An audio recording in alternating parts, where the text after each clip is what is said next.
Bom, hoje no nosso culto doméstico nós vamos fazer um estudo bíblico e nós vamos estudar hoje panorama bíblico.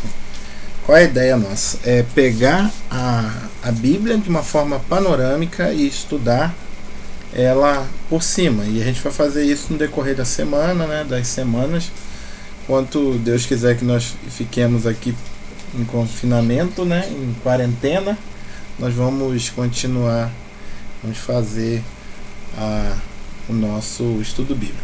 De vez em quando eu vou virar para o lado aqui, porque eu tô com a família, né, com a Juliane. Fala oi, Juliane. Oi. Oi, Canalice. Fala oi, Nancy. Oi. Oi, nós estamos aqui e nós vamos estudar e também conversar, debater, falar sobre o assunto, tá? Qualquer momento que precisar fazer pergunta, tá, Analice? Tá, Juliane? Tá. A gente vai fazer. Vamos primeiro orar? Então, pedir ao Senhor que nos abençoe, sendo os dias de uma oração, Ju? Por favor. Senhor Deus, meu Pai, te agradecemos por esse momento que estamos sendo assim dentro de casa, estamos de quarentena, mas te agradecemos, Senhor, porque podemos louvar e engrandecer teu grande nome, estudar um pouco mais da tua palavra, estar mais perto de ti, Senhor. Muito obrigada por esse tempo que o Senhor nos colocou a orar, a ter esse estudo, e obrigada por tudo, em nome de Jesus, amém. Amém. Então nós vamos começar o nosso estudo. E qual é a nossa intenção hoje? Trabalhar dentro desses objetivos aqui. Primeiro, conhecer os livros da Bíblia, respondendo a seguinte pergunta: quem escreveu, quando, para quem e por quê? Essa não é uma ideia só para hoje, mas hoje nós vamos começar desse jeito, tá? Entendendo o livro da Bíblia. Se a gente não estender muito, são 8h20, eu não quero passar de 9 horas, tá? Se a gente chegar até 9 horas e conseguirmos entrar no livro de Gênesis, vai ser uma boa. Se não, nós vamos deixar para o próximo estudo, tá? Bom, com aquelas informações, né, que nós vamos pegar sobre o livro, nós vamos nos dirigir para o livro, entendendo a sua estrutura, a forma que o livro está colocado, por que aquela história está ali naquele momento, qual foi o sentido que foi colocado ali, entendendo qual é o tema principal do livro, tá? Isso é dos nosso objetivo. Dentro do gênero literário, dentro da forma que o livro foi escrito, nós vamos entender qual é o tema, o que aquele livro quer dizer, né? E entendendo o que esse tema tem a ver com a obra de Cristo, a obra redentora, tá? Entendendo que a Bíblia toda tem um só tema, tá? E o tema das Escrituras é o Senhor Jesus. O tema das Escrituras é o Senhor Jesus. Muito bom. Depois que nós aprendemos isso tudo, nós vamos pegar todo esse conhecimento e vamos aplicar na nossa vida. Porque não adianta a gente conhecer um monte de coisa e não colocar em prática. Tudo bem? Vamos lá. Primeiro, então, parte do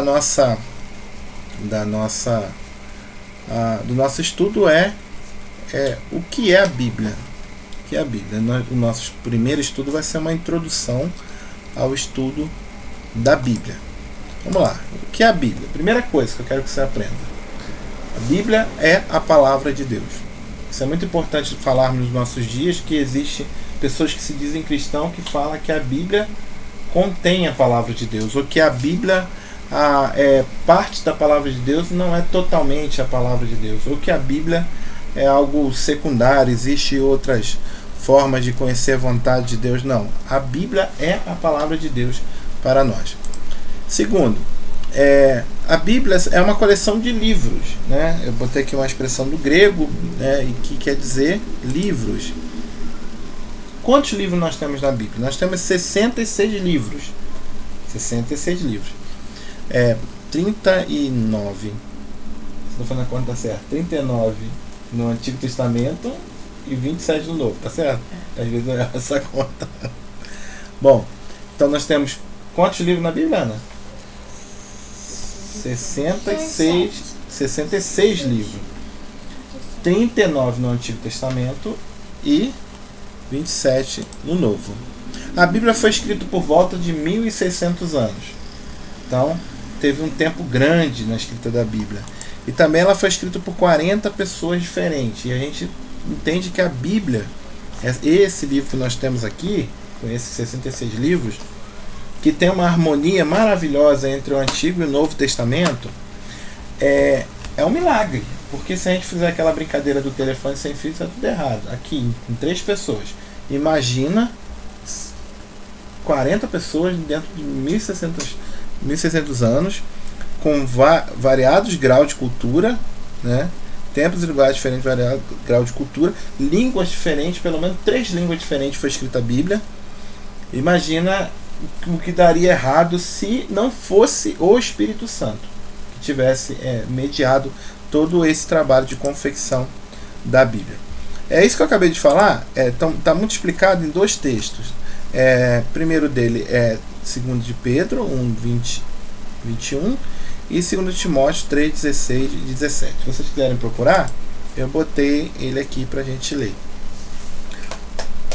1 de Pedro, 2 Timóteo 3:16 e 17 diz assim: toda a escritura é inspirada por Deus e é útil para o ensino, para a repreensão, para a correção, para a educação na justiça, a fim de que o homem de Deus seja perfeito e perfeitamente habilitado para toda boa obra. É o texto que diz que essa escritura aqui é a escritura sagrada, é a Bíblia. Então esse texto está dizendo que essa Bíblia ela é inspirada. Nós vamos entender um pouquinho à frente o que significa essa palavra inspirada. Inspirada por Deus, útil para o ensino, para a repreensão, para a correção. Para ensinar, para tirar a pessoa, chamar a atenção da pessoa quanto ao pecado, corrigir a pessoa do erro, e para a educação na justiça, no conhecimento de Deus, a fim de que o homem seja perfeito, ou seja, cada vez mais se desenvolvendo, para estar perfeitamente habilitado para fazer aquilo que é bom. Nós só conseguimos fazer aquilo que é bom se formos habilitados pelo próprio Deus. E isso ele faz através da sua palavra, a Bíblia. Tem mais um texto. O texto de 2 Pedro. Sabendo primeiramente isto, que nenhuma profecia da Escritura, ou seja, nenhum texto da Escritura, provém de particular elucidação, porque nunca jamais qualquer profecia foi dado por vontade humana. Entretanto, homens santos falaram da parte de Deus movido pelo Espírito Santo. Isso nos leva a entender que o autor da Bíblia é o Espírito Santo. Boa. Qual é o tema da Bíblia? O tema da Bíblia. A gente pode explicar o tema da Bíblia de 2 formas. Primeiro, entre a criação e a consumação, temos a inserção do tempo na eternidade, onde se desenrola a história sagrada. Bonito isso, né? Ficou um pouco difícil, mas vamos entender. A criação foi o primeiro ato da história da redenção. Nós temos a criação, a queda, a redenção e a consumação. Bom, a criação, quando foi criado tudo. A queda foi quando o pecado entrou no mundo. A redenção foi o plano de Deus para salvar os seus filhos, né? E isso aconteceu na pessoa de Jesus Cristo. E a consumação vai ser quando Jesus voltar para buscar a sua igreja. Agora, nós podemos também resumir isso tudo que eu disse na seguinte frase: o tema da Bíblia é Cristo. Como que Deus criou uma estratégia para poder salvar aqueles que lhe são queridos. E essa estratégia passa pela pessoa do nosso Senhor Jesus. Então, nós chegamos à conclusão que é importantíssimo estudar a Bíblia. E alguém pode perguntar: por que estudar a Bíblia? Não posso só ler a Bíblia. Não posso só ouvir pessoas pregando a Bíblia. Por que eu tenho que estudar a Bíblia? Primeiro, a Bíblia é a palavra de Deus. Se ela é a palavra de Deus, ela é importante para a minha vida. Ela é inspirada, ou seja, foi o próprio Espírito que foi o autor da Bíblia. Ela é infalível, ela não tem erro. Ela não falha, perdão. Ela é inerrante, ela não tem erro, e ela é autoritativa, ou seja, ela tem autoridade sobre a minha vida. Por ela ter autoridade sobre a minha vida, ela vai regular a minha prática e a minha fé. Então eu só creio se estiver na Bíblia, e eu só faço se estiver na Bíblia. Entendeu? Então, a Bíblia é a palavra de Deus, inspirada, infalível, inerrante e autoritativa. É a única regra de fé e prática para todo cristão verdadeiro. Todo cristão verdadeiro reconhece a Bíblia como a sua única regra de fé e de prática. Bom, Para isso, se nós entendemos que a Bíblia é a nossa única regra de fé e de prática, nós temos que ter esses conceitos na nossa cabeça: revelação, inspiração e iluminação. Revelação diz respeito à obra do Espírito Santo. Ele trabalhou no coração de homens, fez o ponto B, inspiração. E essa inspiração levou à revelação. Eu deveria ter colocado a ordem ao contrário, mas eu vou começar por inspiração, depois eu paro por revelação. A inspiração é o ato de Deus, através do seu Espírito, em homens, daqueles 40 homens que ele escolheu para poder escrever a Bíblia. Foi um trabalho que deixou esses homens, no momento que eles estavam escrevendo, infalíveis, sem falhas, de uma forma que o que ele escrevia era inerrante. Então Pedro era um pecador, Pedro foi um pecador, mas no momento que ele estava escrevendo palavras que se colocou na Bíblia, a sua escrita foi uma escrita sem erros. Mesma coisa com Paulo, Tiago, Judas, Marcos, Lucas e João, aqueles que Deus levou para escrever.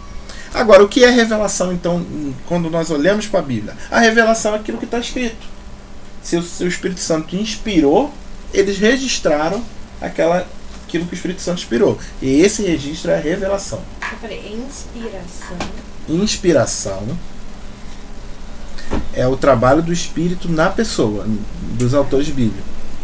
É de uma forma que ele protegeu esses autores de erros, a fim de que esses autores colocassem no papel a revelação. Então o que nós temos hoje aqui é a Bíblia. Mas a Bíblia é a inspiração ou revelação? Revelação. É a revelação. E a gente chama de revelação especial, porque a natureza também é uma revelação, mas é uma revelação comum, né? A revelação natural. A revelação da Bíblia a gente chama de revelação especial, porque a natureza revela que existe um Deus, porém somente a Escritura revela como que nós chegamos a esse Deus para alcançar a salvação. Inspiração, então, é o ato do Espírito no momento que os homens escreveram. Agora, iluminação. Iluminação é o que o Espírito faz em nós hoje para que possamos entender a sua palavra. Quando nós oramos aqui, mesmo que nós não usamos nenhum desses termos, nós pedimos ao Senhor que nos iluminasse para o entendimento da sua palavra. Porque somente o Espírito pode levar o ser humano a entender a palavra dele. Somente o Espírito Santo pode levar o ser humano a entender a palavra de Deus, a fim de que esse ser humano encontre o caminho para a salvação, que é o Senhor Jesus. Então, revelação, Bíblia. Inspiração aconteceu na vida dos autores. E iluminação acontece na nossa vida todas as vezes que nós oramos para Deus nos iluminar no entendimento da sua palavra. Tudo bem até aqui? Tudo bem? Agora vou começar as palmas aí. Vou ter que fechar a janela. Vou ter que fechar a janela. Bom, vamos lá então. Peraí, acontece na nossa vida para entender a palavra de Deus. Iluminação, né? Dúvida, Ana? Dúvida, Ju? Seguindo. Bom, então entendemos que revelação, os fatos narrados de Gênesis e Apocalipse, nos quais Deus se revela. Bíblia. Inspiração, registro fiel desses fatos sob a direção do Espírito Santo. E iluminação, pela qual o Espírito Santo nos faz entender o real sentido da palavra de Deus. Os textos que nós acabamos de ler também falam disso. Deixa eu voltar um pouquinho aqui. Vamos lá. Sabendo que, primeiramente, que nenhuma profecia, a Escritura provém de particular elucidação, porque nunca jamais qualquer profecia foi dada por vontade humana, entretanto, homens santos falaram da parte de Deus movido pelo Espírito. Isso é o quê? Qual dos três? Pode repetir? De novo, hein? Sabendo, primeiramente, que nenhuma profecia da Escritura provém de particular elucidação, porque nunca jamais qualquer profecia foi dada por vontade humana. Entretanto, homens santos falaram da parte de Deus movido pelo Espírito Santo. Isso é inspiração. Estou falando da inspiração. Agora, a profecia já é a revelação. Revelação. Tá? Seguinte, o outro texto. Toda a escritura é inspirada. Aí ficou fácil, né? Usou o termo. Toda a escritura é inspirada por Deus. Útil para o ensino, para a repreensão, para a correção, para a educação na justiça, a fim de que o homem de Deus seja perfeito, perfeitamente habilitado para a boa obra. Para a gente ser perfeito e perfeitamente habilitado, hoje nós precisamos de quê? Revelação, inspiração ou iluminação? Iluminação, para que possamos entender a palavra de Deus e caminhar na sua palavra. Tudo bem, Ana? Seguindo então, vamos lá, voltando onde a gente parou. Localizando os livros da Bíblia. Eu achei muito interessante isso aqui. Vocês estão conseguindo ver aqui? Não? Olha lá, o homenzinho ele localizou Jó fácil. Gênesis também. Apocalipse ficou no final da Bíblia. Quando mandou ele procurar Obadias, o menino não achou de jeito nenhum. Vocês sabem onde está Obadias? Que parte da Bíblia está Obadias? Se é livro antigo ou não? Se é antigo, se é novo. É antigo. De qual seção do Antigo Testamento ele é? É um livro histórico? É um salmo? É um profeta maior, menor? É antigo. É uma narrativa? É um profeta menor. Um profeta menor. E você, o que você acha? Profeta maior. Profeta. Então, mas acertou. Ó, por que a gente... Ele é pequenininho, ele tá ali entre os... quando você acha assim que nunca, quase não viu falar, pode procurar que ele é menor. Pode falar, Fernanda. Minha mãe acertou, ele tá no Antigo Testamento. No Antigo Testamento. Bem no finalzinho do Antigo Testamento. Mas como que nós aprendemos isso?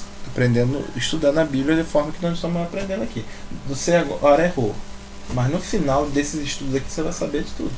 Porque você vai entender quais são as seções da Bíblia e aonde a gente vai encontrar Obadias, Abacuque, Ageu, Joel, uns livrinhos tão pequenininhos que são importantes. A palavra de Deus está lá para nossa iluminação, para que possamos ser perfeitamente habilitados para a boa obra. Vê se vocês conseguem enxergar aqui. Deixa eu puxar um pouquinho aqui. Vocês estão conseguindo ver? Agora eu tô. Conseguindo ver, amor? Agora eu tô conseguindo ver. Bom, nós temos aqui, olha, a Bíblia com seus 66 livros. Então nós temos um primeiro bloco chamado de Pentateuco, que são os primeiros 5 livros da Bíblia escritos por Moisés. Pentateuco? Pentateuco. Penta vem de 5, né? Pentateuco está falando que são os primeiros 5 livros escritos por Moisés. Gênesis, Êxodo, Levítico, Números e Deuteronômio. Lembra daquela musiquinha? Gênesis, Êxodo, Levítico, Número, Deuteronômio, Josué, Juízes e Ruth. Não tem esse negócio? Então, primeira parte da Bíblia é o Pentateuco. Segunda parte da Bíblia são os históricos, os livros históricos. Aí começa com Josué, Juízes. São 5? Não, são mais. 1, 2, 3, 4, 5, 6, 7, 8, 9, 10, 11, 12. Vamos lá. Josué, Juízes, Ruth, Samuel, Reis, Crônicas, Esdras, Neemias e Esther. São 12. Os 12 históricos, os 12 livros históricos. Bom, depois dos livros históricos vem os poéticos. Então nós já vemos Pentateuco e livros históricos, né? Pentateuco e livros históricos. Pentateuco e livros históricos. Pentateuco e livros históricos. Agora vem os poéticos. Jó, Salmos, Provérbios, Eclesiastes e Cantares. São 4? Não, são mais. São 5. Então tem leis, o Pentateuco, né? Pentateuco, histórico e poético. Agora vamos para os profetas maiores. Profetas maiores, ó. Oséias. Oséias, Joel. Perdão, falei profetas maiores não, profetas menores, perdão. Oséias, Joel, Amós e Obadias. Onde Obadias está? Lembra que a gente está procurando Obadias? bem no finalzinho do Antigo Testamento. Isso, entre os profetas menores. Obadias, Jonas, Miqueias, Naum, Abacuque, Sofonias, Ageu, Zacarias e Malaquias. Agora olha os profetas maiores. Isaías, Jeremias. Jeremias escreveu 2 livros. Lamentações é um livro escrito por Jeremias. Ezequiel e Daniel. Então Isaías, Jeremias, Ezequiel e Daniel são os profetas maiores. Fala. Esse daí roxo são contos. Esse aqui? Não, esse não. Esse aqui? Ah, esse aqui? Não, esse daqui, ó, perto desse. Do que Esse? tem. Não. Perto do 5, em cima. Esse. Esse? São 12. 12. Bom, já fizemos os menores. Esse é o Antigo Testamento. Então, o Antigo Testamento é Pentateuco, históricos, poéticos, profetas maiores e profetas menores. Ó, Pentateuco, históricos, poéticos, profetas maiores e profetas menores. Ouviu? Sim. Viu? Então é qual? Pentateuco, históricos, poéticos, profetas maiores e profetas menores. Profetas menores. Podemos ir para o Novo Testamento? Então, o Velho Testamento, 39 livros. Não vou pegar?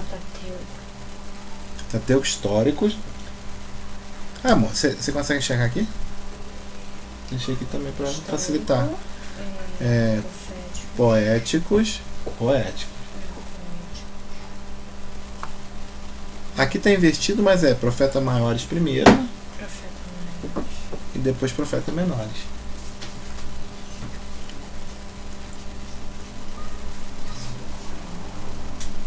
Bem?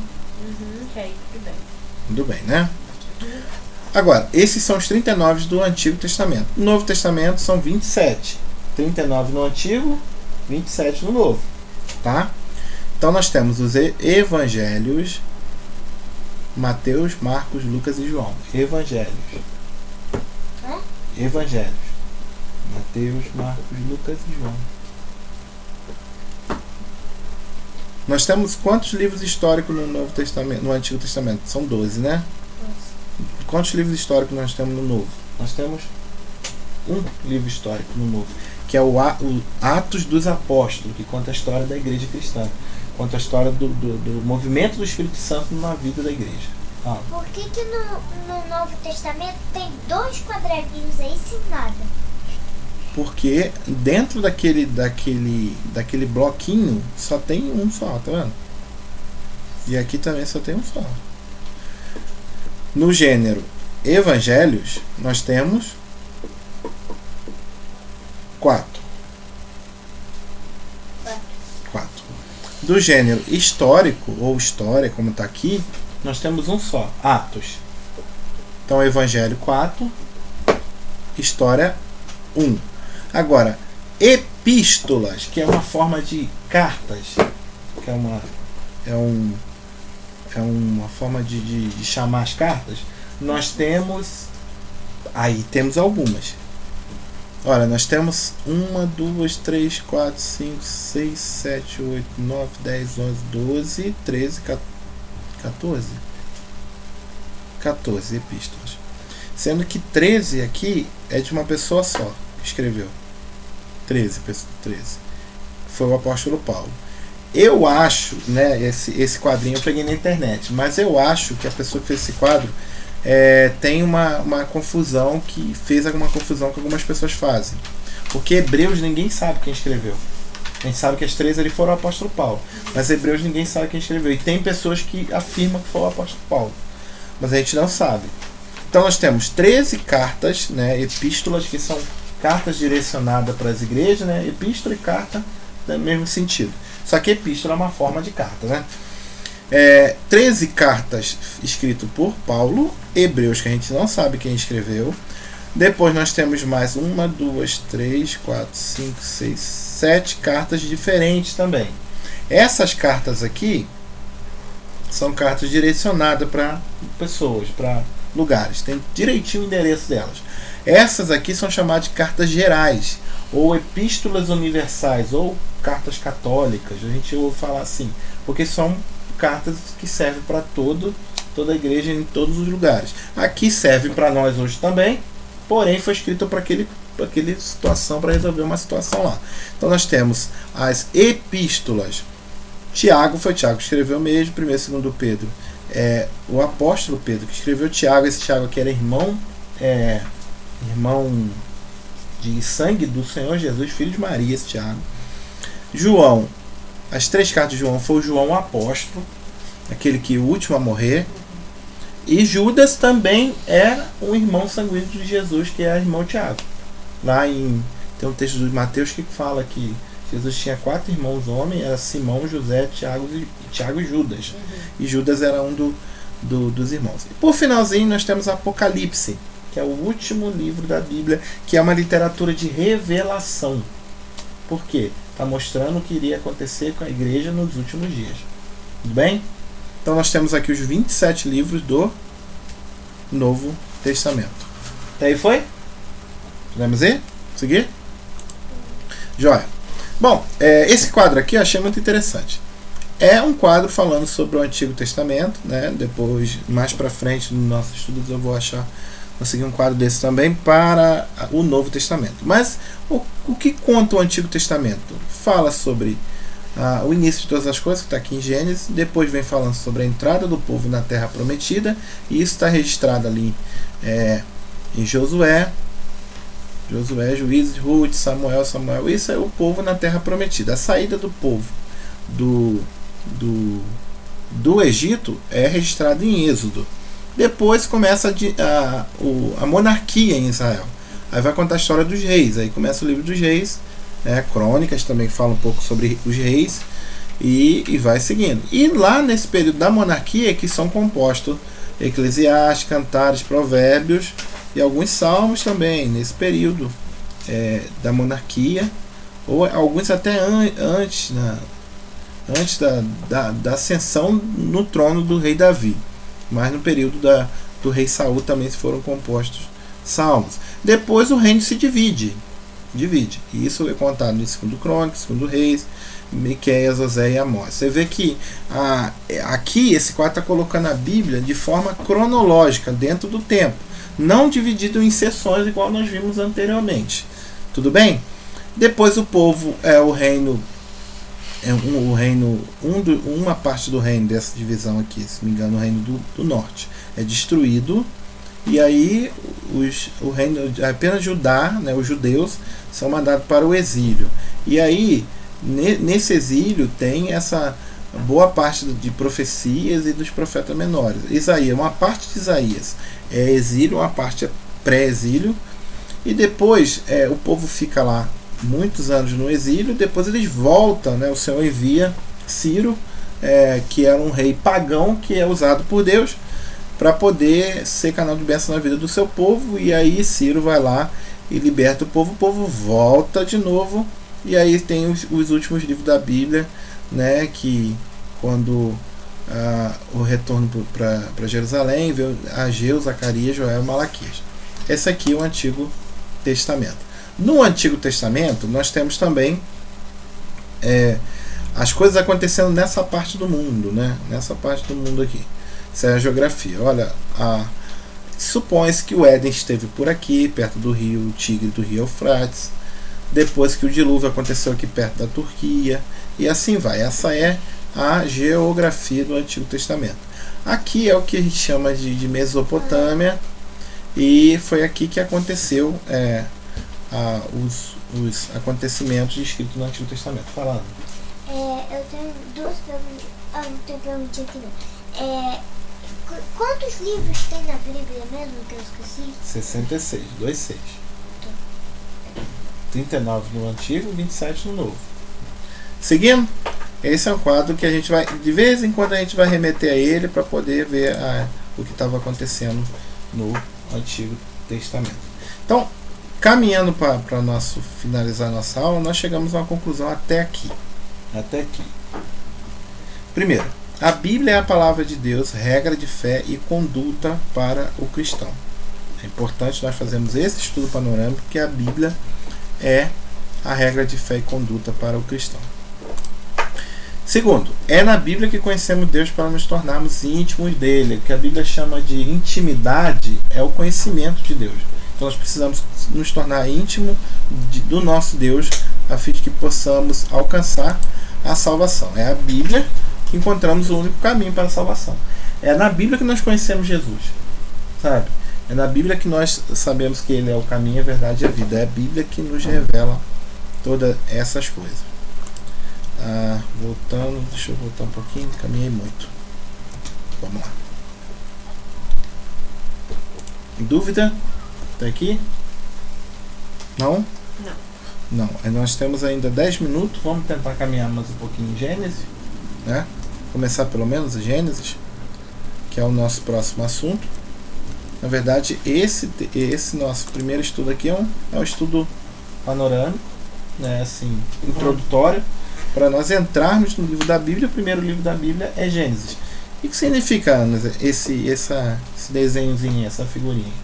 É o planeta Terra. E tem alguém pintando aí, como se fosse uma pintura, né? Quem pintou ele foi Deus. Quem criou o planeta Terra foi Deus. Por que eu coloquei aquilo ali? Porque Gênesis vai tratar disso, sobre a criação do mundo, sobre a criação do povo de Deus. Vamos lá, né? Aqui tem umas informações muito técnicas, né? Falando sobre o que significa a palavra Gênesis, né? Mas o que nos interessa aqui é que o livro Gênesis significa livro da geração, né? Lá na Bíblia hebraica, o livro Gênesis, o nome do livro Gênesis é essa palavrinha aqui, Bereshit, que quer dizer no princípio. Porque todos os livros da Bíblia hebraica tem um nome com a primeira frase, com a primeira palavra. Então a primeira palavra de Gênesis é no princípio, está até traduzida para a gente assim, e o nome do livro em Gênesis lá na Bíblia hebraica é assim. O Gênesis para nós, então, não a despeito de ser um título abrangente para a totalidade do livro, serve razoavelmente bem ao propósito, pois pretende ser um livro de origens. Nós vamos entender isso. Ele vai falar sobre a origem do mundo, a origem da raça humana, a origem do mal, várias origens, a origem da linhagem eleita de Deus, do povo que Deus escolheu para ele, no meio de todas as nações, através da pessoa de Abraão, e por aí vai. Bom, quem escreveu Gênesis? Primeira coisa que nós precisamos entender que é de extrema importância. Bom, uma posição bastante antiga de hebreus e cristãos é de que Moisés, guiado pelo Espírito de Deus, escreveu o Gênesis. O livro termina 300 anos antes do nascimento de Moisés, e só poderia ter recebido as informações mediante a revelação direta. Bom, qual é o debate aqui a respeito do que é contado no Gênesis? Bom, Moisés fala de coisas que aconteceu quando nenhum ser humano estava lá. Então existem duas teorias. Que Deus falou para Adão e Eva, e Adão e Eva foram passando para os seus filhos. A segunda teoria é que o próprio Deus falou por inspiração. Lembra? O que é inspiração? A segunda teoria é que Deus falou por inspiração para o escritor sagrado, e ele registrou isso. Deus, ou por via de registro histórico, a quem tivesse sido transmitido por seus antepassados, ou por forma direta, foi Deus que levou Moisés a chegar a conclusões que está ali no Gênesis. Isso é importante porque nós estamos em tempos que pessoas não acreditam que aquilo que está lá é daquele jeito, que é literal e que aquilo lá é a palavra de Deus. Não, Deus inspirou Moisés para escrever daquela forma, mesmo que tenha sido entregue pela mão de algum antepassado dele. Foi Deus que conduziu esse trabalho. Bom, tem dois textos aqui que eu gostaria, três, que eu gostaria de ler com vocês. O primeiro é Amós, capítulo 3, versículo 7. Amós qual profeta? Menor, né? Tem Amós aí na Bíblia de vocês.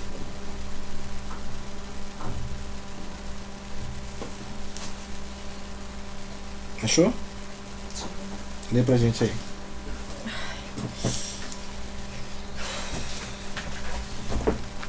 Amós o quê? Amós 3,7. Certamente o Senhor Deus não fará coisa alguma sem primeiro revelar o seu segredo aos seus servos, os profetas. Mais uma vez a palavra revelação aparecendo. Eu vou ler Lucas 24, 27. Olha o que diz o texto. E começando por Moisés, discorrendo por todos os profetas, expunha-lhe o que a respeito constava em todas as escrituras. Então o próprio Jesus, quando falava, tocou no nome de Moisés.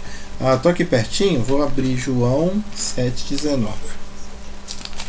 João 7,19.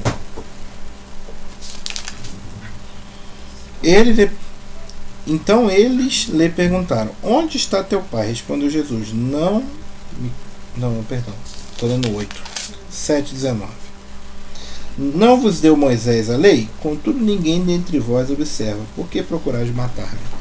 Então, o próprio Jesus fala sobre a existência de Moisés e sobre o trabalho de Moisés no Antigo Testamento. Quando foi escrito esse livro? Considerando as evidências de Bíblia, tem aqui uma data remontando ao 5º século antes de Cristo, né? Foi quando Moisés começou a escrever o Pentateuco. Agora, interessante também saber para quem ele escreveu. Ele escreveu o Pentateuco para os israelitas que saíram lá do Egito, né? E eles não conheciam mais o Deus que criou os céus e a terra. Eles passaram gerações, ficaram 400 anos lá, e eles tinham que ser preparados para ir para a terra prometida. E Moisés escreveu os livros para que essa geração conhecesse o Deus que estava tirando eles do Egito. O livro relata como se tornou necessária a redenção devido a ter um homem pecado e caído nas trevas, e como Deus agiu para escolher uma nação a fim de que esta fizesse chegar à luz da verdade divina às demais nações. Por que falamos? O povo passou 400 anos no Egito, né? Já não conhecia mais o Deus de Israel, e nós vamos parar por aqui. Eu só quero mostrar para vocês a estrutura de Gênesis e eu vou voltar depois. Eles não conheciam mais o Deus de lá porque o faraó era chamado de Deus do Sol. Isso. Então, no livro de Gênesis, a primeira coisa que a gente começa é falando sobre a criação de Deus. Domínio, bênção e relacionamento. Porque o faraó era conhecido como Deus Sol, e aí Moisés fala: não, o Sol não é um Deus, o Sol é uma criatura de Deus, o Sol foi criado por Deus. Por isso que a primeira coisa que ele mostra é que a luz veio antes do Sol, e que a própria luz é Deus. Que Deus achou a luz boa, né? Pecado e suas consequências também é um tema que vem logo em seguida. Abraão, a obediência pela fé, depois a história de Isaac. Em seguida nós vamos ter a luta de Jacó pelas promessas e por último, eu passei demais, por último a libertação mediante José. Então nós temos tratando sobre o início de todas as coisas, como que Deus criou o mundo, depois tratando como que Deus criou o seu povo, tá? Então vamos parar por aqui, e depois no próximo estudo nós vamos voltar, recapitular Gênesis e vamos entrar no livro propriamente dito. Vamos orar? Eu vou colocar aqui na tela finalzinho aqui e a gente vamos orar. Vamos orar para a gente terminar? Estarei orando. Pai amado, nós rendemos graças a Ti pela bênção de termos a Tua palavra escrita na nossa língua e na nossa mão para que possamos consultar no momento que quisermos, a fim de entender, Senhor, a Tua vontade para a nossa vida. Te agradecendo pela minha vida, pela vida da Ana, pela vida da Ju. Te pedimos que o Senhor abençoe, que esse estudo chegue na mão de pessoas também que seja edificado por esse estudo, pela Tua palavra. Nos abençoe, Senhor, para que nessa semana nós possamos estar cultuando a Ti, mesmo que aqui em família, ouvindo a Tua palavra, trazendo, Senhor, louvores a Ti. E ajuda, Senhor, a nossa família aqui, a Ju como gestante, também com José, Senhor, que não vê nada fazer mal para eles. Também a mim e a Ana, que o Senhor nos guarde. te pedimos pelos nossos irmãos aqui do prédio, te pedimos pelos nossos familiares, Senhor, longe, te pedimos por pessoas que estão sofrendo, por aqueles que ainda não te conhecem, pessoas que já tiveram seus entes queridos ceifados, Senhor, por essa epidemia. Que o Senhor guarde, Senhor, que o Senhor guarde o seu povo, trabalhe no coração dos seus líderes, a fim de que possamos suportar, Senhor, esse período de trevas, Senhor, mas que crendo que a luz da justiça irá brilhar sobre nós e aquecer os nossos corações. Nos abençoe, a fim de que brevemente possamos estar de volta à comunhão da nossa igreja, à comunhão dos nossos irmãos. Em nome de Jesus que nós oramos. Amém. Deus te abençoe a todos. Até o próximo estudo.